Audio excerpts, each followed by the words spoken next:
Welcome everyone to the Statewide Medicaid Managed Care Managed Medical Assistance Program webinar for Managed Medical Assistance Potential Network Providers. This presentation will teach you about long-term care and managed medical assistance, putting the pieces together in the Statewide Medicaid Managed Care Program. To access today's presentation, please visit the link below, aka.myflorida.com/SMMC, and select the News and Events tab under the header image. Note, you can also use the red button to sign up for SMMC program updates via email. Next, please select the event training materials to download the slides from today's presentation. You may also view details regarding future SMMC events by selecting Calendar Events and Training. Last, choose the files that you would like to save. Another note, you may also view files from past events and ACA guidance statements or submit questions to be answered in future presentations. Now that everyone has had a chance to download today's presentation, let me introduce you to today's presenter. We have Melanie Brown-Wolfter with the Agency for Healthcare Administration. Hello everyone, and thank you for joining our webinar today. We're going to begin with an overview of managed care, and then we'll talk about the individual programs and how they're going to coordinate together, and then we're also going to have some discussion around Medicare and the crossover claims. As most of you are aware, managed care is when healthcare organizations manage how their enrollees receive healthcare services. The plans will work with different providers to offer quality healthcare services. They also work to make sure their enrollees have access to all needed doctors and other healthcare providers for the covered services. And people who are enrolled in managed care receive their services from providers that have a contract with the managed care plan. Now, there are changes going on to Florida's Medicaid system. As most of you know, there was legislation that was passed in 2011 that directed the agency to implement statewide Medicaid managed care. We have two components of that program. One is the long-term care program, and that was successfully implemented in March of this year. So we are statewide with our long-term care program. And the second component is managed medical assistance, which we're going to begin implementation in May of 2014 and conclude in August of 2014. Now, our long-term care program provides the long-term care services that include nursing facility and home and community-based services to recipients that are eligible to enroll.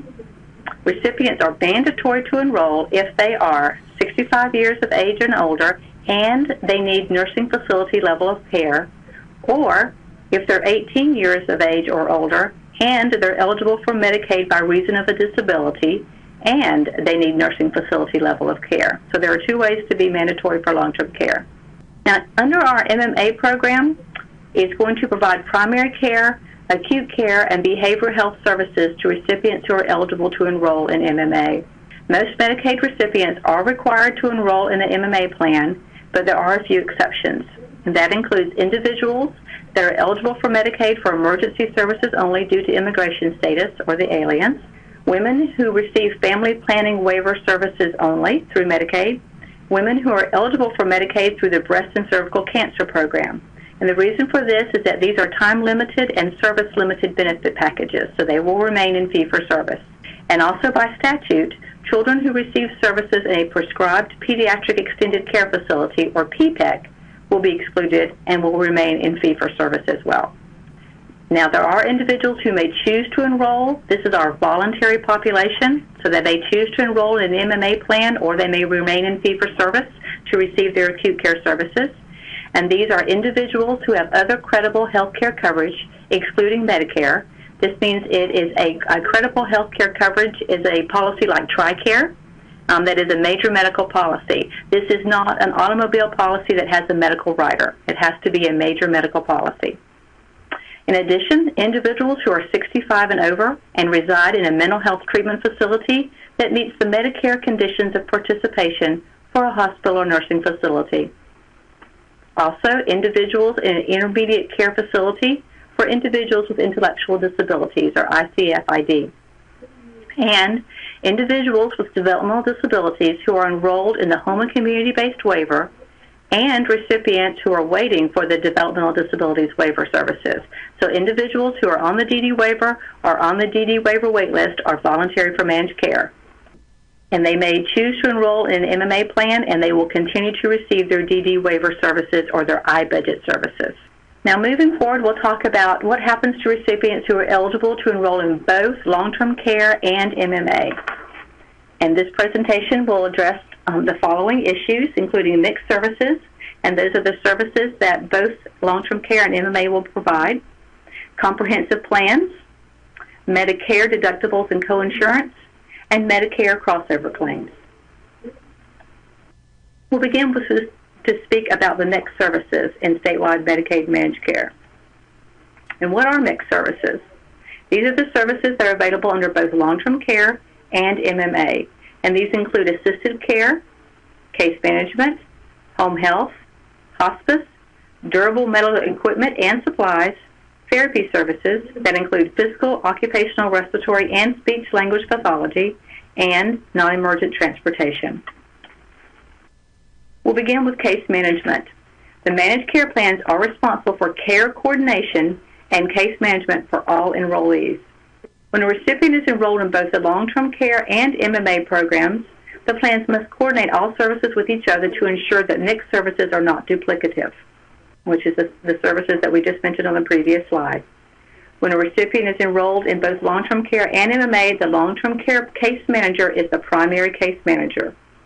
The plans must coordinate with any other third-party payer sources to ensure that these services are not duplicative as well, and that includes Medicare. With proper care coordination in place, the plans can ensure that services are provided in the most efficient and effective manner to support the enrollee. In terms of reimbursement, if an enrollee has other insurance coverage, such as Medicare, the provider must bill the primary insurer prior to billing Medicaid. Again, Medicaid is the payer of last resort for these individuals.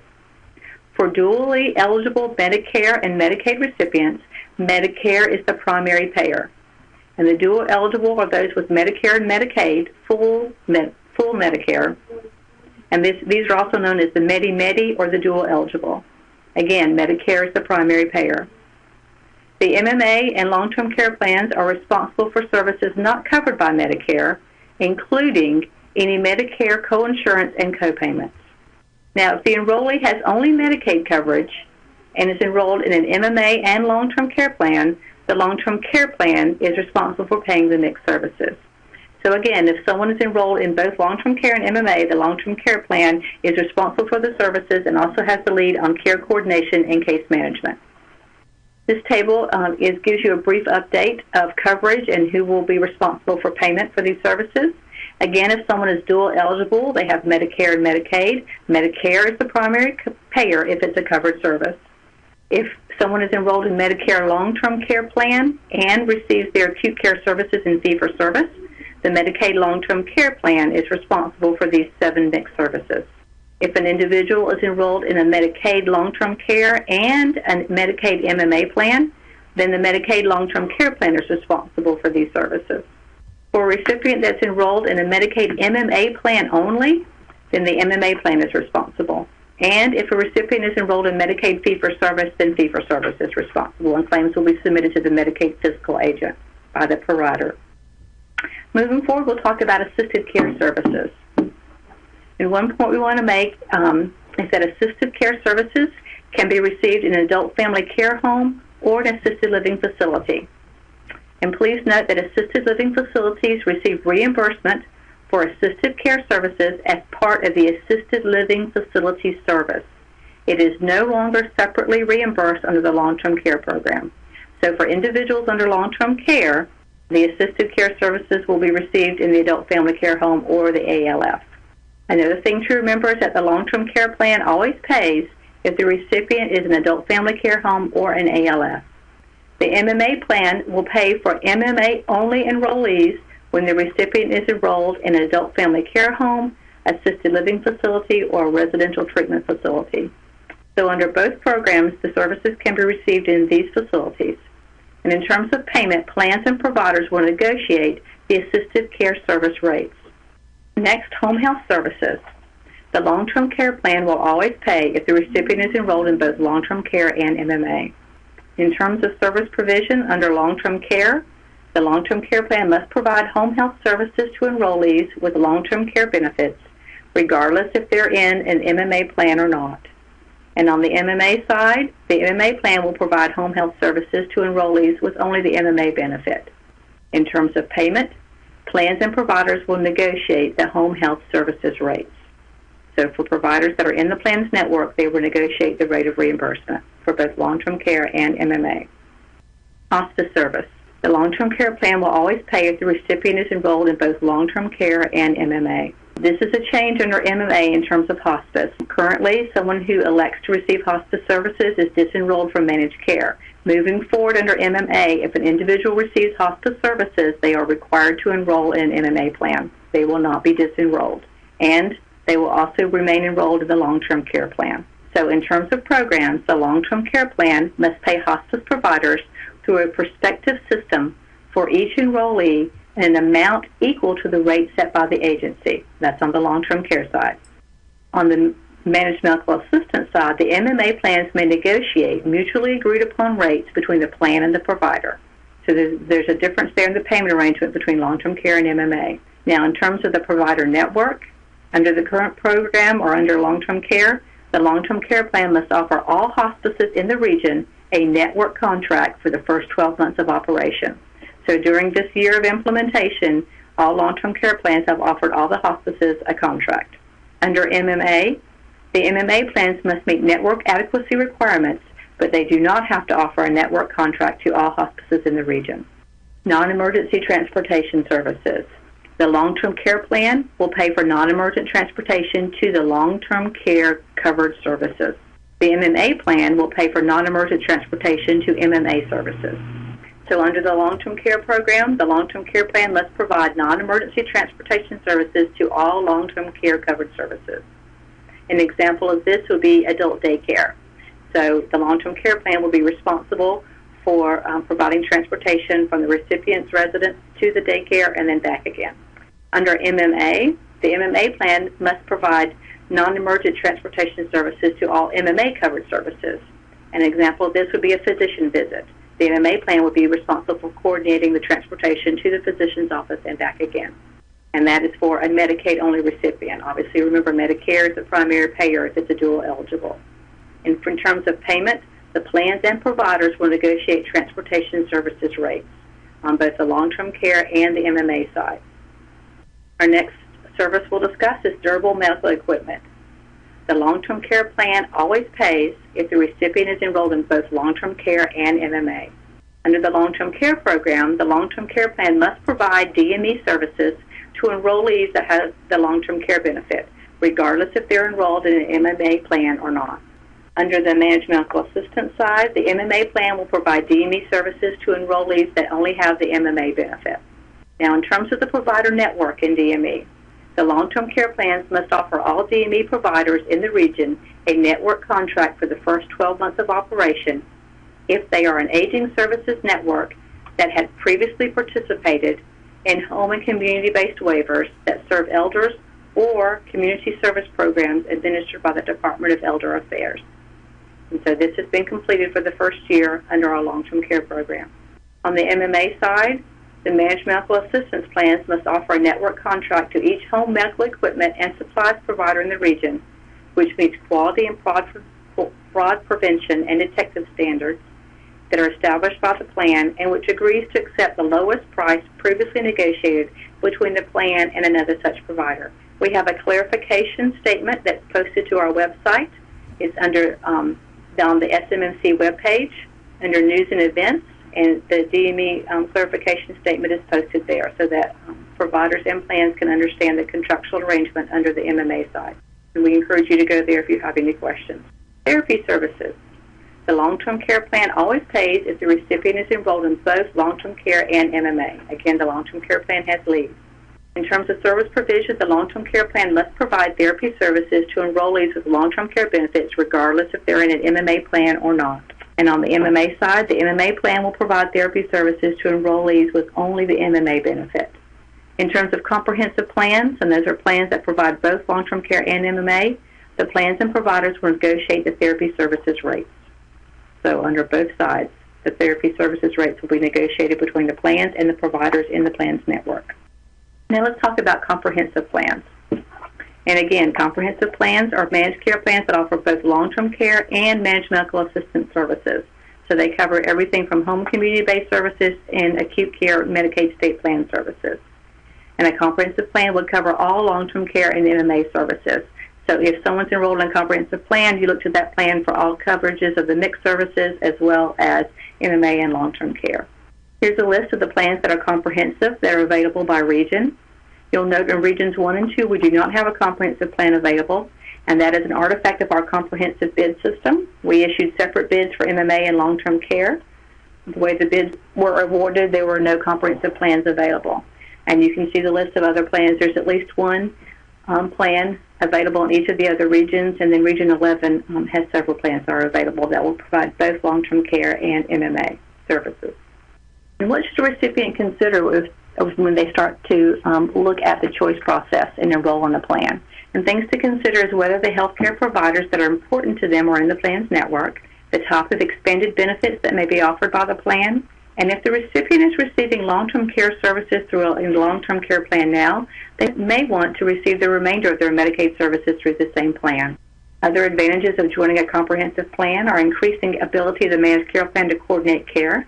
If there's one single plan that's the payer, one ID card, one care manager or case manager, and the single care coordinator will conduct an assessment and assist the recipient in receiving needed medical and long-term care services.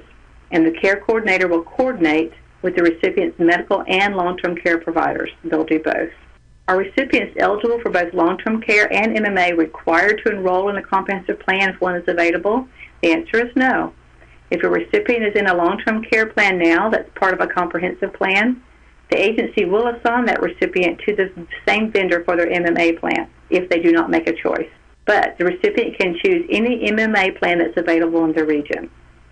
So if Plan XYZ is comprehensive and the recipient does not make a choice under MMA, then they will be assigned to Plan X, Y, and Z, but they can choose a different plan. Perhaps they want to choose Plan ABC for their MMA benefit. They will be allowed to do that.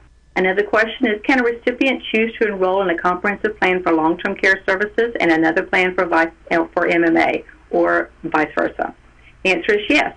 Recipients can choose to enroll in a long-term care plan that's part of a comprehensive plan, but then select a different MMA plan offered by another vendor. Recipients can also choose to enroll in a comprehensive plan for their MMA services, but then select a different plan for their long-term care services. An example of this would be, again, Plan ABC is a comprehensive plan, and the recipient may elect to enroll in that comprehensive plan, but only receive the MMA benefit from them, and then select a different plan to receive long-term care services. So although the plan is comprehensive, they would only be providing a portion of those services to the enrolled member. If a recipient chooses to enroll in a comprehensive plan, are they eligible for the expanded benefits advertised for both of the individual plans, both long-term care and MMA? The answer is yes. So if a recipient chooses to enroll in a comprehensive plan, they're eligible for the expanded benefits advertised by both the long-term care and MMA components of the plan, so they'll receive each. And the same holds true for someone who elects an MMA plan and a separate long-term care plan. They will receive the expanded benefits offered by both plans. Now, if a recipient is already enrolled in a long-term care plan and chooses to enroll in that same plan for MMA, what will their open enrollment period be? And again, open enrollment is the annual period every 12 months that allows recipients to change plans without cause. At the time of the MMA enrollment, all long-term care recipients who are eligible to enroll in MMA will be offered the opportunity to change their long-term care plan if they wish to do so, and that will correspond with the rollout between May and August of 2014. Thereafter, the recipient's open enrollment period will be the same for MMA and long-term care based on the MMA enrollment date. And what this means is that the open enrollment period will reset for everyone who enrolls in an MMA plan and reset for those in long-term care who also enroll in MMA. So in 2015, all Medicaid recipients statewide will have open enrollment between May and August, depending on the region that they rolled out in their schedule. This will not reset the Medicaid eligibility redetermination date. That date will remain the same. This only resets the open enrollment date. If a recipient wants to join a specialty plan, can they join a comprehensive plan?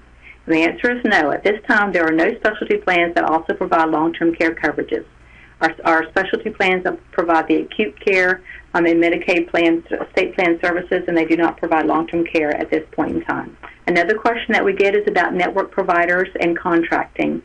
And will a provider need to have two contracts, one for long-term care and one for MMA, if they want to participate in a comprehensive plan? And no, they will not need two contracts. The network provider would contract with the comprehensive plan entity for the specific services they will provide. So the contractual arrangement will need to specify which services that provider will serve in the plan, whether it be on the long-term care side or the MMA side.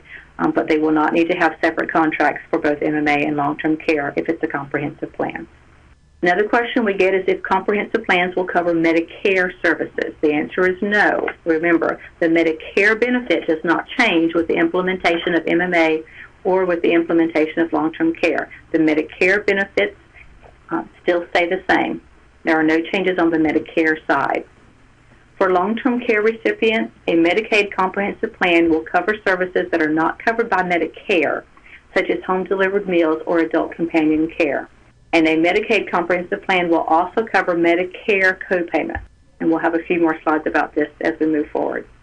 In 2015, recipients that are enrolled in Medicare Advantage plans will have the ability to choose a comprehensive Medicaid plan where the recipient's Medicare and Medicaid plans are the same entities. Now, we're going to have the enrollment period for the dual eligible who are currently enrolled in the Medicare Advantage plan. The enrollment period will begin in October and complete in December, which will align with the Medicare enrollment period, and then enrollment in a plan on the Medicaid side will be effective in January of 2015. So we are aligning Medicare and Medicaid for these individuals. And that will allow these individuals to see if once they make a choice of their Medicare plan, if there's a sister Medicaid plan available in their region. Medicaid recipients who are currently enrolled in a Medicare Advantage plan that offers the full set of MMA benefits will not be required to enroll in an MMA plan. So this is a slight nuance. If they're in a Medicare Advantage plan that offers the full set of MMA benefits that's fully contracted with the agency, they will not be required to enroll in a Medicaid MMA plan, but may remain in their Medicare Advantage plan. We have a guidance statement about this, and the web site is on this slide. And so we encourage you to view it if you have further questions as well. Now let's take a minute to talk about Medicare coinsurance and deductibles and the crossover claims. The plan responsibility for crossovers. The managed care plan is responsible for Medicare coinsurance and deductibles for covered services. The managed care plan must reimburse providers or enrollees for Medicare deductibles and coinsurance payments made by the providers or enrollees according to the guidelines referenced in the Florida Medicaid Provider General Handbook. So again, the Medicaid Provider Handbook will be the source of information, and the managed care plans must reimburse according to the guidelines in Medicaid. The managed care plan must not deny Medicare crossover claims solely based on the period between the date of service and the date of a clean claim submission unless that period exceeds 3 years. Further plan responsibilities. Plans are responsible for processing and payment of all Medicare Part A and Part B coinsurance crossover claims for dates of service from the date of enrollment until the date of disenrollment from the plan. Fee-for-service Medicaid will continue to be responsible for processing and payment of Medicare Part A and B and level of care crossover coinsurance claims for dates of service from the date of eligibility until the date of enrollment with the long-term care plan. So plans are responsible from the date of enrollment into the plan until the date of disenrollment for any service provided. And fee-for-service will pay claims until the date that the individual is enrolled with the long-term care plan. So the service date and the enrollment dates will be very important to providers moving forward. Additional plan responsibilities. The long-term care plans are responsible for paying crossovers, if there are any, for the following services. That includes nursing facility, durable medical equipment, home health services, and therapies, including occupational, physical, speech, or respiratory therapies. The MMA plans are responsible for paying crossovers, if there are any, for all covered services. If a recipient is also in a long-term care plan, the long-term care plan is responsible for the crossovers for the services above. So again, if they're in long-term care and MMA, the long-term care plan has lead on care coordination, on service provision, and payment for these. Now, provider responsibilities for crossovers. Medicare crossover claims will not be automatically submitted to the long-term care or the MMA plan.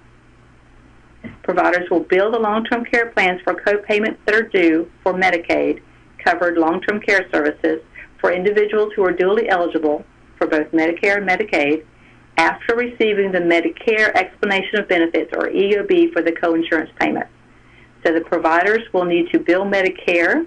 Once they receive the Medicare EOB, then they must submit the claim to the Medicaid plan for reimbursement. Providers will need to submit the claim to the enrollee's MMA plan in order to be reimbursed for any coinsurance or deductible. So the Medicare provider will submit these claims to the Medicaid plan once they have the Medicare EOB, and the Medicaid plan will reimburse. Now, recipient responsibilities. Except for patient responsibility for long-term care services, the plan member should have no cost to pay or be reimbursed. There should be no additional cost to Medicaid recipients for enrolling in a long-term care or an MMA plan.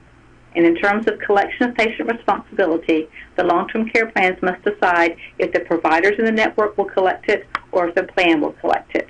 And it's an all or none decision, meaning that if the plan elects to collect it, then they will do so for every recipient. But if they elect to allow the providers to do so, they cannot choose provider A will collect and provider B will not. Every provider in the network will do so. Now here's a table that's sort of a little cheat sheet for us about long-term care and MMA and who's responsible for which services. So, are the plans responsible for the payment of Part A coinsurance and deductible? Under long-term care plans, yes, they are. Under MMA, yes. But under MMA, if a member is also enrolled in the long-term care plan, the long-term care plan must pay any coinsurance or deductible on services that were listed in Slide 45 above. Are the plans responsible for payment of Part B coinsurance and deductible? The answer is yes. Under long-term care and under MMA, the answer is yes as well. But again, if they're enrolled in both MMA and long-term care, the long-term care plan has responsibility.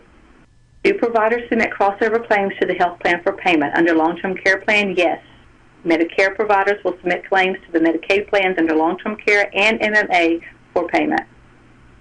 Should the provider wait to receive the EOB from Medicare before submitting the crossover to the plan? The answer is yes. You must have the Medicare EOB before submitting to either the long-term care plan or the MMA plan. Now, it's very important to us. We have several goals for the agency as we roll out our MMA program, and continuity of care is of the utmost importance. And so we are encouraging all healthcare providers to not cancel appointments with current patients. The MMA plans, as we roll this out, must honor any ongoing course of treatment for up to 60 days after MMA starts in each region of services that were authorized prior to the recipient's enrollment into the plan. So, for example, if you're in regions 2, 3, and 4 and you go live on May 1st, if you already have an appointment scheduled for May 17th, please keep the appointment. The service will be reimbursed and the service will be authorized by the MMA plan. The next goal, or the important point that we want to make about MMA, is that providers will be paid. Providers should continue to provide service that were previously authorized, regardless of whether the providers participating in the plan's network or not, because MMA plans must pay for previously authorized services for up to 60 days after MMA begins in each region, and must pay the providers at the rate they previously received for the first 30 days. So providers will be paid for services under MMA.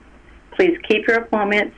Please continue to provide services. Your services will be authorized and you will be paid. And again, for the first 30 days after the MMA implementation, non-participating providers will be paid at the rates they previously received by the MMA plan. For the second 30 days of the continuity of care period, the rate will be negotiated between the plan and the provider. And please note also that prescriptions will be honored. Plans must allow recipients to continue to receive their prescriptions through their current provider for up to 60 days after MMA starts in each region. And then during that 60-day period, they'll work to transfer the prescriptions to providers in the plan's network. This means there's an open pharmacy network for the first 60 days of the MMA rollout in each region. And all the MMA plans must honor the previously prescribed medications at the pharmacy that the enrollee has been using. And after 60 days, the enrollee may need to move to a provider that's in the plan's network. And again, there's no change for the Medicare benefit. So the Medicare-covered prescriptions will continue as they do today. Here's our resource page. This is our statewide Medicaid Managed Care page that we have referenced earlier. If you have any questions that are policy related, please use our email. That's the first bullet on the left-hand side. Our email address is flmedicaidmanagedcare@ahca.myflorida.com. If you'd like to receive updates about our program, you can go to this page and click on the red button that says Program Update, and we will email you automatically each time our website is updated. And then also you can find our upcoming events under News and Events tabs. If you'll select that button, there'll be one for MMA and long-term care. You can find today's webinar there, and you can also find the clarification statements on DME and others, as well as information around MMA for plan contacts and other information. I also would like to draw your attention to the Report a Complaint button, the blue one on the right-hand side. If you will use that to report to us any issues or complaints that you're having with MMA or long-term care, we'd like to hear from you. And so once you click on that link, a page will come up that will ask you to put in your contact information and then a description of your issue. We encourage you to complete that as much detail as possible. And if you wish to submit something anonymously, you may do so. You do not have to put your name in. However, if you put your name and contact information in, area staff will reach out to you personally to help you resolve the issue or to let you know that it is resolved. Additionally, if you have clients or customers or patients that have literacy challenges, they may call the local area office to report a complaint without having to submit it online. The other thing we'd like to bring out is that we're using social media to get the word out. So our webinars are available on YouTube and SlideShare, and we're sending out updates through Facebook and through Twitter. So please access any of these social medias to receive information about our program. I'd like to remind you to send any questions that you may have to FL Medicaid Managed Care at aca.myflorida.com. Thank you for participating in today's presentation, and have a great day.